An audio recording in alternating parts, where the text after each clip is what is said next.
Assalamualaikum warahmatullahi wabarakatuh. Salam sobat hobi bola. Sebelum membuat video ini, saya sempat menonton terlebih dahulu YouTube-nya dari Esko PSSI, Pak Arya Sinulinga, di mana di video terbarunya dia menjelaskan bagaimana mengenai proses naturalisasi dari Martin Paes dan juga bagaimana persiapan timnas Indonesia menjelang menjalani laga kualifikasi Piala Dunia zona Asia di round 3 ya. Jadi di video ini saya juga akan menjelaskan bagaimana kondisi dari Martin Paes yang sudah disahkan dan bisa membela timnas Indonesia, apakah sudah bisa debut melawan Arab Saudi atau belum gitu. Jadi setelah saya menonton video dari Pak Arya Sinulinga, ternyata memang luar biasa ya. Saya sangat apresiasi kinerja dari PSSI yang sekarang di bawah kepemimpinan Bapak Erick Thohir, benar-benar bekerja dengan sangat maksimal ya, tidak keluar-keluar, tidak posting-posting gitu. Benar-benar memberikan kejutan juga buat kita ya, bagi masyarakat Indonesia gitu. Tiba-tiba kita dapat pemain naturalisasi Jay Ijes, tiba-tiba kita dapat Tom Hai, tiba-tiba kita dapat Calvin Verdong. Begitupun juga dengan Martin Paes yang akhirnya bisa sah untuk membela timnas Indonesia. Jadi kinerja PSSI yang sekarang ini dalam memproses pemain diaspora untuk dinaturalisasi itu, mereka benar-benar menganalisis dulu ya. Jadi apakah si pemain ini benar-benar nantinya setelah diproses perpindahan kewarganegaraannya ke Indonesia, apakah bisa bermain atau tidak untuk timnas Indonesia. Lalu dicek juga dari kualitasnya, dari grade-nya, apakah ini grade A atau grade B. Lalu juga dicek juga keturunannya, apakah memang ada keturunan Indonesia atau tidak. Tetapi ada suatu hal yang unik tentunya, berbeda dengan para pemain diaspora lain hal dalam proses naturalisasi Martin Paes, karena Martin Paes ini tidak ada darah Indonesia sedikit pun gitu. Berbeda halnya dengan Jay Ijes, Tom Hai, Nathan Cho, Sandy Walsh, Yan Patinama, dan yang lain gitu yang memiliki darah Indonesia. Nah, Martin Paes ini tidak ada darah Indonesia sedikit pun. Tetapi nenek dari Martin Paes ini itu adalah pendatang dari Eropa dan lahir dan tinggal menetap di Indonesia, di Kediri ya kalau tidak salah, kurang lebih dalam kurun waktu 5-6 tahun. Nah, maka dengan kondisi seperti itu, secara aturan FIFA masih bisa diproses untuk naturalisasi itu. Maka akhirnya PSSI mempelajari dulu bagaimana proses naturalisasi Martin Paes ini akan dilakukan atau tidak, karena memang jika dilakukan itu berbenturan dengan aturan FIFA, statuta FIFA itu ya, yang mana kita tahu bahwa Martin Paes ini sudah pernah mempunyai caps atau membela timnas Belanda di kelompok umur, yang artinya ini memang sangat sulit nantinya ketika diproses naturalisasi, apakah bisa membela timnas Indonesia atau tidak gitu, seperti itu.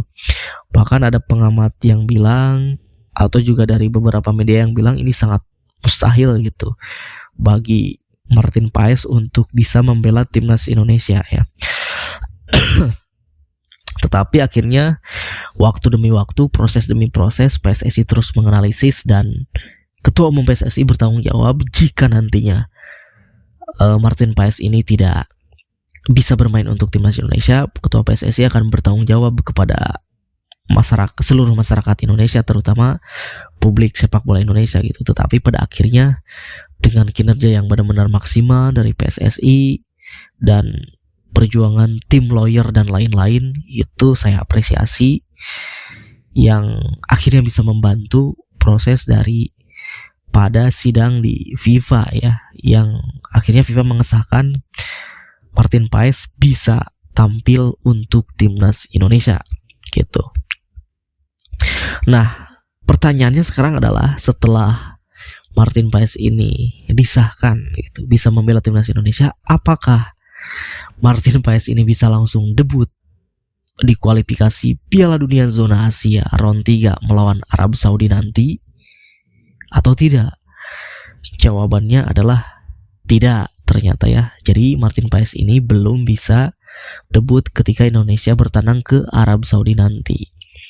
Kenapa? Karena merujuk aturan dari AFC bahwa pendaftaran pemain untuk kualifikasi di round 3 ini itu paling lambat pemain didaftarkan tanggal 5 Agustus.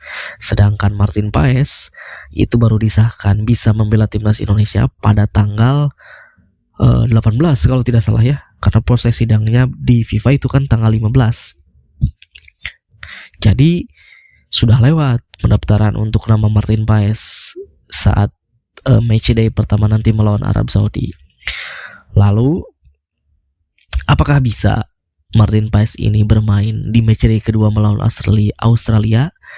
Jawabannya bisa. Karena kembali merujuk aturan dari AFC bahwa untuk matchday kedua di kualifikasi round 3 ini, untuk matchday kedua dan seterusnya hingga matchday terakhir, matchday ke-10, pendaftaran pemain itu paling lambat H-7 sebelum kick off. Jadi misalkan nanti melawan Australia di GBK kita tanggal 10 dan otomatis pendaftaran pemain itu paling terakhir atau paling lambat itu tanggal 3 September. Nah, itu tentu masih bisa didaftarkan ya untuk nama Martin Paes sendiri.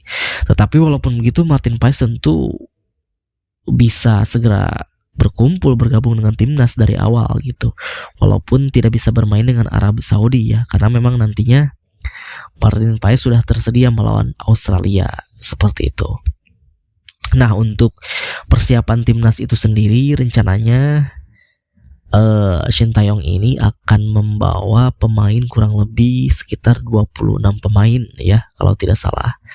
Dan mereka akan dikumpulkan pada akhir bulan Agustus ini.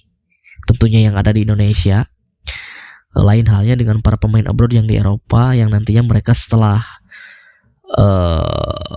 pertandingan terakhir sebelum libur di Jeddah FIFA Matchday ini mereka langsung terbang ke Jeddah gitu. Jadi tidak pulang dulu ke Indonesia, itu akan membutuhkan waktu yang lama dan ya berpengaruh juga kepada stamina mereka gitu. Pasti capek juga di perjalanan. Jadi para pemain lokal berkumpul di Jakarta, terbang ke sana bersama Coach Shin Tae-yong dan para staffnya. Lalu para pemain abroad yang di Eropa langsung mereka dari klubnya masing-masing menuju ke Jeddah gitu. Jadi di sana berkumpul kalau tidak salah tanggal 31 Agustus atau tanggal 1 September ya. Mereka sudah berkumpul, sudah ada di Jeddah untuk langsung melakukan persiapan gitu, latihan, aklimatisasi cuaca juga, lalu juga mungkin uji coba lapangan juga ya di sana seperti itu.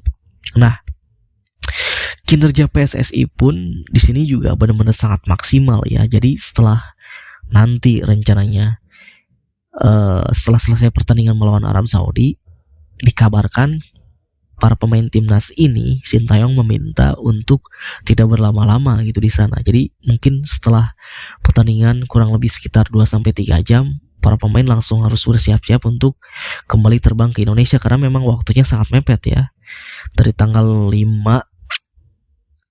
September melawan Arab Saudi karena mainnya dini hari kan waktu Indonesia bagian barat, otomatis di kita sudah tanggal 6 gitu.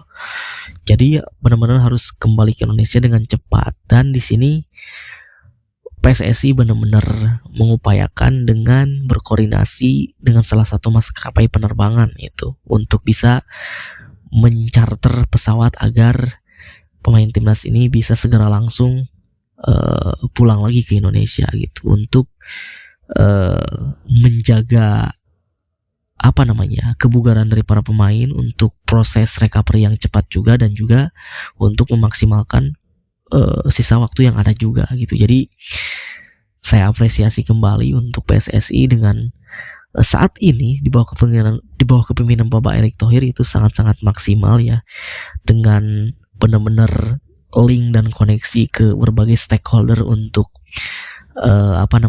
untuk mensukseskan timnas Indonesia ini dalam laga menjalani kualifikasi Piala Dunia ya benar-benar sangat maksimal gitu. Salah satunya berkoordinasi dengan maskapai penerbangan itu gitu. Jadi kita dukung timnas sepenuhnya. Siapapun pemain yang dipilih oleh pelatih Sintayong, siapapun nanti para pemain yang akan diturunkan melawan Arab Saudi, dan siapapun pemain yang menjadi starting line up nantinya, kita support terus, kita dukung terus. Mudah-mudahan timnas memberikan hasil yang terbaik, dan terutama untuk para pemain dalam keadaan kondisi bugar, dalam keadaan sehat, dan tidak ada satupun yang cedera. Itu yang paling penting ya, sehingga bisa memberikan penampilan yang maksimal nantinya di atas lapangan. Itu saja dari saya. Terima kasih, sampai jumpa lagi di video selanjutnya.